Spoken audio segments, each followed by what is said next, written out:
நேத்து IPL match பார்த்திருப்பீங்கன்னு நினைக்கிறேன். நேற்று நான் கார்ல புதுக்கோட்டையில இருந்து திருப்பத்தூர் போகும்போது ஐபேடை வச்சுக்கிட்டு மேட்ச் பார்த்தேன். என்ன ஆச்சு ரிசல்ட் தெரியுமா உங்களுக்கு? டெல்லி தோத்துருச்சா, சென்னை நீ வெற்றி பெற்றுச்சா? அதுதான். அதே போல இந்த தேர்தலை வெற்றி பெற போவது யாரு? டெல்லி அணியா தமிழ்நாடு அணியா?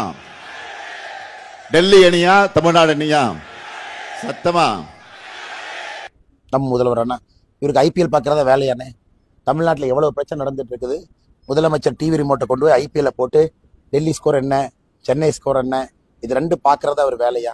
அதனால முதலமைச்சர் அவர்கள் இந்த சின்ன பிள்ளைத்தனமாக இருந்து வெளியே வரணும். இந்த கிரிக்கெட் மேட்ச் ஸ்கோர் எடுத்துக்கிட்டு இவன் ஜெயிச்சான், அவன் ஜெயிச்சான், அப்படி ஜெயிச்சான், இப்படி ஜெயிச்சான்.